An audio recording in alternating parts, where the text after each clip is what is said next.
Hello my focus, नमस्ते। मैं हूं अमृता और आप सबका बहुत बहुत स्वागत है मेरा इस चैनल द स्टोरी टेलर में। तो मैं उम्मीद करती हूँ आप सब लोग बहुत अच्छे हो, हेल्दी हो एंड हैप्पी हो अपने अपने लाइफ में। तो आज हम लोग सीखेंगे lesson number 10 of Bhagavad Gita, which says constant parallel thoughts of God. तो भगवद गीता में जो चैप्टर 8 है उसमें वर्स 8 में बोला जाता है, कृष्ण बोलते हैं, with practice O Partha when you constantly engage the mind in remembering me the supreme divine personality without deviating you will certainly attain me. तो यहाँ पे वो बोलते हैं, जब अर्जुन डिलेमा में रहता है कि कैसे आप बोल सकते हो कि ये युद्ध करने के बाद मैं आपके कहने पर युद्ध तो कर रहा हूँ, और कैसे आप बोल सकते हो कि युद्ध करने के बाद मैं आपके पास ही पहुंचूंगा। यहाँ हम सब लोग जो भी ये धर्म युद्ध कर रहे हैं उसके बाद हम लोग पहुंचेंगे, तो हम लोग ये कैसे एश्योर कर सकते हैं आप हम लोगों को, मतलब हम लोगों को, कि हम लोग ये हम लोगों के साथ ये होने वाला है। तो कृष्ण बोलते हैं क्योंकि जब मतलब हम लोग मतलब अंतिम समय आता है, हम लोगों का जब अंतिम घड़ी आता है, और तब अगर हम लोग कृष्ण को सोचते हैं उस टाइम में, तो तुम कुछ मतलब अब तुमको सोचना ही नहीं पड़ेगा, तुम डायरेक्ट मेरे पास ही आओगे। तो फिर अर्जुन बोलते हैं कि पर ये कैसे हो सकता है कि मतलब उस अंतिम घड़ी में हम लोगों को आपकी याद आए, मतलब ये तो ऑलवेज पॉसिबल नहीं भी हो सकता ना कि हम लोग आपके बारे में उस टाइम में भी सोचते रहे। How is this possible?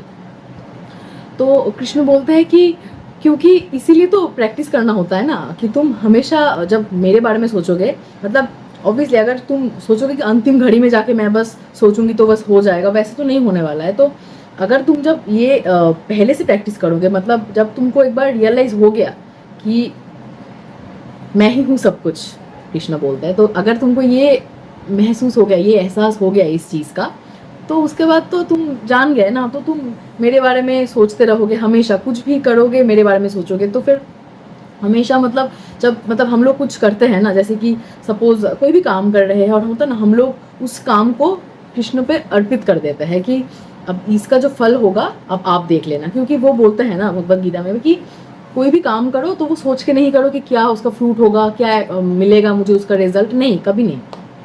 तो फिर जब तुम कुछ नहीं सोचोगे, बस अपना काम में अपने आप को डिवोट करोगे, और उस जब मतलब काम करोगे तो ये सोचोगे कि सारा काम मेरे को मुझे तुम अर्पित कर रहे हो, तब ये जो तुम्हारा ये हैबिट बनता जाएगा, क्योंकि तुमने ये स्टार्ट कर दिया, सब कोई भी काम कर रहे हो कि हाँ भगवान आप देख लेना, हाँ कृष्णा बस आप देख लेना जो भी हो रहा होगा। तो अच्छे बुरे जो भी आपके कर्म हो, तो वो अब आपका लाइफ का एक पार्ट बन गया है, राइट? तो वो आपको वहाँ से बचा लेंगे, ठीक है? तो इसीलिए वो बोलते हैं कि जब तुम ये स्टार्ट कर दोगे ना करना, अपने लाइफ में इम्प्लीमेंट करना, फिर जब तुम अंतिम घड़ी आएगी तब तुमको और डिफिकल्ट नहीं लगेगा, क्योंकि तब ऑलरेडी तुमने चैंटिंग करना, मेरा नाम जब मतलब मेरे बारे में सोचना तुमने ऑलरेडी स्टार्ट कर दिया है, तो तुमको कभी होगा ही नहीं, डिफिकल्टी नहीं आएगा उस टाइम में कि तुम कैसे मेरा नाम लोगे। तो this is the thing, okay? तो यहाँ पे ऐसे सोचते हैं, एक एग्जाम्पल के साथ इसको समझते हैं। तो बच्चा रहता है और उसके पापा से पूछता है, भगवान हम लोगों के लाइफ में कितने बड़े हैं? तो पापा बोलते हैं कि वो एरोप्लेन देख रहे हो, वो कितना बड़ा लग रहा है तुमको? तो वो आसमान में है, उसको छोटा सा दिख रहा है। तो वो बंदा बोलता है कि तो बहुत ही छोटा लग रहा है मुझे। तो पापा बोलते हैं कि एग्जैक्टली अब उसको लेके जाते हैं एयरपोर्ट में, और एयरपोर्ट में खड़ा हुआ प्लेन को दिखा के पूछते हैं फिर से कि अब तुमको ये कितना बड़ा लग रहा है, अब तुम कैसा लग रहा है ये देख के? तो वो बंदा बोलता है, अरे ये तो बहुत बड़ा है। तो बोल रहा है एग्जैक्टली भगवान भी हम लोग के लाइफ में ऐसा ही है, तुम जितना उनके पास जाओगे तो उतना ही वो तुम्हारे लिए ग्रेटर बनता जाएगा, और जितना तुम दूरी बना के चलोगे उनसे, बहुत दूर रहोगे या उनके बारे में सोचोगे नहीं है अपनी लाइफ में, तो वो तुमसे उतना ही दूर चला जाएगा। तब उनका कुछ तुम समझ नहीं पाओगे कि उनका इम्पोर्टेंस कितना है तुम्हारे लाइफ में। तो इसलिए the closer you are to him the greater he will be in your life, okay? तो यहाँ पे फिर बोल रहे हैं कि तो अर्जुन पूछते हैं ना, जबकि कैसे हम हमेशा आपके बारे में सोचेंगे? तो कृष्ण बोलते इट्स सो सिंपल, क्योंकि जब भी तुम कुछ भी काम कर रहे हो, छोटे से छोटा काम, बड़े से बड़ा काम, हमेशा मेरे बारे में चिंतन करो, मतलब पैरेलल वर्ल्ड में, मतलब पैरेलली मेरे बारे में तुमको सोचना पड़ेगा। वो जो मैं हूँ तुमको ये हमेशा सोचना पड़ेगा कि हाँ वो है हमेशा, हम लोग चल रहे हैं, हम लोग अपना जो भी डेली लाइफ में जो जो कर रहे हैं, जो जो काम, he is there, he is watching over us and जो भी है उस काम को वो संभाल लेंगे, ठीक है। तो जब ऐसे आपने डिवोट कर दिया ना एक बार, फिर तो आपको डरने का कोई ज़रूरत भी नहीं है उस मामले में। तो उसके बाद when we are able to keep the mind in divine consciousness and continue doing our worldly duties alongside, that is कर्म योग। मतलब ये डिवाइन मतलब उनके बारे में सोचेंगे भी, एट द सेम टाइम हम अपना डेली वर्क कर रहे हैं लाइफ में, ठीक है। जब ऐसे करेंगे तो उसको बोलते हैं कर्मयोग। अब ये जो कर्मयोग है, मतलब ये जो हम लोग प्रैक्टिस करते हैं कर्मयोग का, ये हम लोग मतलब ये बेसिकली क्या होता है, तो हम लोग अपने माइंड को गॉड के साथ अटैच भी कर रहे हैं एट द सेम टाइम, और हम लोग wherever we are going, हम लोग कहीं कहीं भी जा रहे हैं, कुछ भी कर रहे हैं, फिर उनके बारे में सोच रहे हैं, ठीक है। तो it's not a big deal उसके बाद, और वो बहुत बड़ी बात नहीं हो जाए रहेगी आपके लिए। और उसके बाद से तब वो क्या होगा, ऑटोमेटिकली जो आपका इंटेंशंस है वो ये सात्विक, राजसिक, तमसिक, इन सबसे भी ऊपर चला जाएगा आपका माइंड, जो कि है जो बन जाएगा, इट विल बिकम गुणातीत, मतलब डिवाइनली प्योर हो जाएगा आपका माइंड, ठीक है। तो तब आपको डिफ़िकल्टी नहीं होगी। तो आज का जैसे कि हम लोग का इतना बिजी लाइफ हो गया है, हम लोग सारा दिन इतना काम करते रहते हैं कुछ भी, तो हम लोग भूल जाते हैं लिटरली कि उनके बारे में सोचना है। तो जब हम लोग, पर इतना डिफ़िकल्ट भी है नहीं। जब हम लोग क्या करते हैं ना, मोस्टली हम लोग जब बहुत बुरे वक्त के थ्रू गुजरते हैं, तब हम उनको याद करते हैं कि प्लीज़ भगवान बचा लेना, जैसे कल मेरा एग्ज़ाम है, या कल मेरा इंटरव्यू है, या कल मेरा ये बिज़नेस डील क्रैक करने जा रही हूँ, तो मतलब प्लीज़ बचा लेना, आप देख लेना। तब उस टाइम में हम लोग एकदम बहुत करते हैं उनको कि हाँ प्लीज़ देख लेना आप भगवान। पर जब हम लोग अच्छे टाइम के थ्रू गुजरते हैं ना, हम लोग तब नहीं सोचते हैं तो, क्योंकि तब लगता है अरे यार ये तो बहुत अच्छा चल रहा है, my life is so good, it's going perfectly well. तो हम लोग नहीं उतना ध्यान देते हैं, जबकि वो बस बुरे वक्त के लिए नहीं है हम लोग के लिए, हम लोग के साथ वो हमेशा है। तो आप कुछ भी कर रहे हो, खुशी के मोमेंट में भी हो, कोई सा भी मोमेंट में हो, आप बस उनके बारे में सोचो। खुशी का मोमेंट भी तो लाइक जस्ट बी ग्रेटफुल कि thank you Bhagwan for giving me this and for giving me all of this things that I am grateful for in this life. तो this is the thing, you know, जब आप ये सब करना start करोगे तब देखोगे कि आपके लाइफ में कितने पॉजिटिव चेंजेस आ रहे हैं। बस दुख के टाइम घड़ी में नहीं, सुख के घड़ी में भी आप उनके बारे में सोचोगे।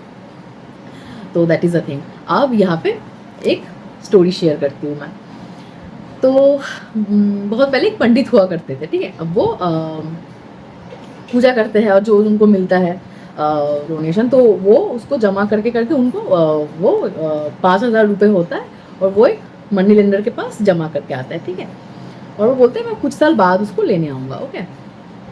अब वो बहुत साल बाद हो गया, मतलब बहुत साल बाद वो जाते हैं, क्योंकि उनको उनकी बेटी के लिए बेटी के शादी के लिए पैसे चाहिए था। तो वो जाते हैं, वो मनी लेंडर बोलता है कि कैसे मैं मान लूँ कि तुम यहाँ पे पैसे दे के गए थे, क्या मैंने तुमको कुछ लिख के दिया था? तो वो बोलते हैं ओके, नहीं कुछ तो नहीं दिए थे तो आपने। बोल रहे हैं कि हाँ, तो फिर अब कैसे मान लूँ कि मैंने पैसा दिया था?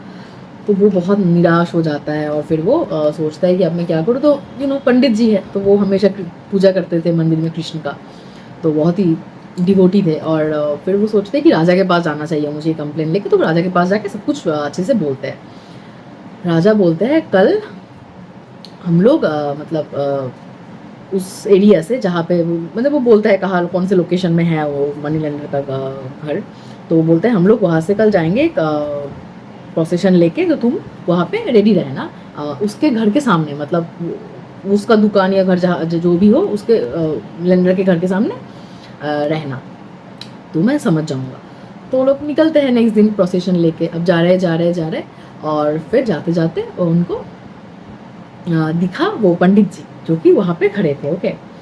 अब वो राजा क्या करते हैं, ऊपर से बोलते हैं अरे गुरुजी आप यहाँ पे खड़े हो, आओ ऊपर आइए बैठिए मेरे साथ इसमें रथ में, ऐसे करके वो लेके जाता है, ठीक है। उसके बाद तो बोलते हैं वो राजा कि देखो मैंने अपना पार्ट कर दिया, अब तो तुम्हारे लक के ऊपर है कि अब वो क्या करेगा, ठीक है। क्योंकि कुछ प्रूफ तो है नहीं उसको पकड़ने के लिए हम लोग के पास, तो I had to do this. उसके बाद वो मनी लेंडर क्या करता है, किसी से खबर देता है कि जाओ जाके पंडित जी को लेके आओ, पकड़ के कहीं से भी वो लेके आते हैं। बोल रहा है कि क्योंकि वो सोचता है मन में कि अरे ये तो राजा के बहुत ही प्यारे हैं, वो गुरुजी हैं उनके, तो अगर उन्होंने कंप्लेन कर दिया तो पता नहीं क्या ही होगा मेरा, कुछ भी पनिशमेंट मिल सकता है। तो इससे पहले मैं उनको बोल देता हूँ कि हाँ हाँ आपका पैसा लेके जाइए। तो वो फिर आते हैं पंडित जी उनसे मिलने, तो बोलते हैं अच्छा हाँ सॉरी, मैंने उस दिन चेक किया था मेरा पुराना नोट, मैं देखा कि हाँ मैंने लिख के रखा था, तो 5,000 दिए थे आपने, पर अभी जाके ये 50,000 हुआ है, पर मैं आपको अपनी बेटी की शादी के लिए गिफ्ट देना चाहता हूँ, तो सब मिला के मैं आपको 1 लाख रुपए देना चाहता हूँ।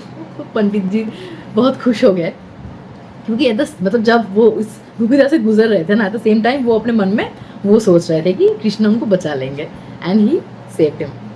तो वही होता है ना, मतलब जब अब मतलब हम लोग जो बुरे वक्त होता है बहुत ये भी करते हैं कि हम लोग वो जो हम लोग का जो विश्वास होता है उनके ऊपर वो टूटने लगता है कि भगवान आप क्यों कर रहे हो हम लोग के साथ ऐसा, क्यों हम लोग मैं ही क्यों ऐसा सोचता है। और पता है ना, वो आपको सोचना चाहिए कि ये बस एक एग्ज़ाम है जो कि चला जाएगा। जब एग्ज़ाम का फेज चलता है तब हम लोग को बहुत हम लोग स्ट्रेस रहता है, पर ऐसा थोड़ी है कि वो एग्ज़ाम कभी ख़त्म नहीं होता है, वो भी ख़त्म हो जाएगा। तो you just have to hold on to it, okay, hold tight, और नहीं छोड़ना है उनका साथ कभी नहीं छोड़ना है। तो फिर वो भी आपका साथ कभी नहीं छोड़ेंगे, बिकॉज ही नोज आप किस what you are going through in your life, ठीक है। तो just believe in him no matter what. तो नाउ एक चटपटी कहानी, ठीक है। तो एक डिवोटी रहती है जिनका नाम है काजल। तो वो कृष्ण को पूजा करते हैं, ये करते बहुत पूजा करते हैं, और ऐसे सोते टाइम भी उनको उनके बारे में सोचते हैं एंड ऑल। तो ऐसे सपना देख रहे हैं, ठीक है। तो उसमें वो देखती है कि मतलब वो और उनके साइड में कृष्ण जा रहे हैं एक बीच के सामने से, ठीक है, समुद्र के सामने से जा रहे हैं दोनों, और देख रहे जाते जाते कि उनको फ्लैशबैक आ रहा है पुराने सब चीज़ों का, मतलब पास्ट इंसिडेंट्स जो भी हुआ है उनके साथ। तो वो देख रहे हैं कि हाँ भगवान चल रहे हैं, जब सब इंसिडेंट्स हो गया ख़त्म, सब पास्ट इंसिडेंट्स फ्लैशबैक आना ख़त्म हो गया, एंड में जाके वो जब पीछे मुड़ के देखी तो देख रही है कि कुछ कुछ जगह में उनके साइड में और एक फुटप्रिंट है, और कुछ कुछ जगह में बस एक मतलब एक वन सेट ऑफ फुटप्रिंट है, ठीक है। तो वो कृष्ण को पूछते हैं कि जो जो गुड मोमेंट्स था वहाँ पे 2 फुटप्रिंट्स है, एक मेरा आपका, तो जो सिंगल फुट मतलब जब वो दुख की घड़ी आई है, जब मुझे सबसे ज़्यादा ज़रूरत थी आपकी, तो तब क्यों आप नहीं थे? क्योंकि वहाँ पे बस एक सेट ऑफ फुटप्रिंट दिख रहा है, तो वहाँ पे मैं अकेली क्यों थी, पर बाकी जगह में सुख की घड़ी में आप तो मेरे साथ थे, वाई इज लाइक दिस? तो कृष्ण बोलते हैं नहीं, जब तुम सुखी होते हो तब तो मैं बस दूर से देखता रहता हूँ कि हाँ ये सुखी है, पर जब दुख की घड़ी आती है तब मैं तुमको कैरी करता हूँ, सो दैट तुमको वो जो दुख मतलब देखो अब तुम जो कर्मा होता है ना हम लोगों का, वो तो हम लोग को भुगतना ही होता है, ठीक है। तो वो तो होने ही वाला है, तो उसको वो इट इज़ इनएविटेबल, वो होगा ही, पर उसको कम किया जा सकता है, और वो ही उनके पास है कि एटलीस्ट वो जो दुख की घड़ी है तब आप अगर उनको सोचते रहो, और जब आप डिवोट कर दिया ना ऑलरेडी अपने आप को उनके सामने, तो वो तो आपको देख ही रहे हैं, वो आपको प्रोटेक्ट कर रहे हैं, तो वो शायद वो उनको थोड़ा सा कम कर सकता है, दैट्स ऑल। बट आपको जो भुगतना है वो तो आपको करना ही है, आपको तो फेस करना ही है। तो वही वो बोले कि तब मैं तुमको कैरी कर रहा था बेसिकली, तो इसलिए there is only one set of friend. तो दैट इज़ द थिंग। तो या अब हम लोग चलते हैं सम की टेक अवेज में, ओके। फर्स्ट की takeaways, work hard, do your best and leave on God to do the rest. Obviously आप अपना कर्म करते जाओ और उन पर भरोसा रखो, और बाकी तो उनके ऊपर है। Second point is we must understand that in difficult times we need assurance, motivation and a sense of security. Believing in a divine power helps us sail through despair. One must perform abhyasa and surrender to God to find inward strength during difficult times. तो वही जब हम लोग difficult time से जा रहे हैं तो हम लोग के अंदर जो स्ट्रेंथ छुपा है उसको जानने के लिए हम लोग को डिवोट करना चाहिए उनके ऊपर, ताकि वो हम लोगों को वो पावर दे, वो ताकि वो जो आपके अंदर है वो निकल के आए कि हाँ मैं इस डार्क फेज या डिफिकल्ट फेज के साथ गो थ्रू कर पाऊँ, ठीक है। Third point is when your thoughts words and actions are aligned you become magnet to miracle. हाँ, तो जो आप सोच रहे हो और जो बोल रहे हो और आपका जो एक्शन है सब कुछ अगर अलाइन है ना, सब कुछ एक साथ हो रहा है ठीक से, अगर सोच रहे हो कुछ और, बोल रहे हो कुछ और, कर रहे हो कुछ और, तो फिर कोई फ़ायदा नहीं है। जो सोच रहे हो वही बोल रहे हो और वो कर भी रहे हो, एक्शन दिखा पा रहे हो, तो मिरेकल हो, मतलब आप मैग्नेट बन जाते हो मिरेकल्स के, तो वो मिरेकल होने वाला है अपनी लाइफ में। Next point is the ultimate purpose of life is to find God at the end. Consciousness marches with God and it leads to self realisation. Obviously जब अब एक बार आप जान लोगे ना कि उसके ऊपर कुछ नहीं है, जो प्रेम भक्ति है, जो गॉड, उनके ऊपर और कुछ नहीं. आप एक बार जान लो तो फिर और कुछ डिफिकल्ट हो ही नहीं सकता आपके लाइफ में कोई भी चीज़ समझने में. तो that is a thing. Next point is, if you have constant parallel thoughts of God like you do about food at times or some TV series that is occupying some space inside your head, your anxiety will ease up a bit and it will be easier for you to focus on your actions. तो वही parallel thought same thing. जब आप कुछ भी करोगे वो parallel thought में वो रहेंगे आपके, तो वो डिफिकल्ट नहीं होने वाला है. क्योंकि इतना चीज़ तो होता है कि ये सीरीज़ देखना है, वो करना है, कितना सब कुछ तो हम लोग माथा में ऑलरेडी सेटअप करके रखते हैं. तो उनके बारे में याद करना वो भी आपके माथा में हमेशा होना चाहिए. तो दैट इज़ द थिंग. अब next thing is bonus tip. That is हम लोग ये स्टार्ट कर सकते हैं फॉर 21 डेज़. आई बिलीव कि ये जो हम लोग कुछ भी हैबिट बिल्डअप करना चाहते हैं वो हम लोग 21 दिन तक हो जाता है. तो किसी के लिए कभी कभी पहले भी हो जाता है. जैसे मेरे लिए कभी कभी मैं देखती हूँ कि उससे पहले भी, मतलब एक हफ्ते में मैं उसके साथ हैबिचुएट हो जाती हूँ. तो पर मोस्टली मान लेते हैं ऑन एन एवरेज कि 21 डेज इट टेक्स. तो तब हम लोग ये करते हैं चैलेंज कि कितना हम लोग कुछ भी काम कर रहे हैं उनके बारे में सोच रहे हैं, कोई भी काम कर रहे हैं उनको डिवोट करके कर रहे हैं. ठीक है, तो ये हम लोग देखते हैं 21 दिन तक. आई होप कि फिर आपका भी ये हैबिट बिल्डअप हो जाएगा कि आप कुछ भी करो उनके बारे में सोच पाओ और आपका सारा जो कर्म फल है वो उनके हाथों में छोड़ दो. ठीक है, और कुछ नहीं सोचो उसके बारे में नेक्स्ट. तो this is the end of this video. I hope you like it. तो अगर बहुत अच्छा लगा तो शेयर कीजिए अपने दोस्तों के साथ और चाहने वालों के साथ. और फिर मिलते हैं नेक्स्ट वीडियो में. तब तक के लिए टेक केयर, बाय.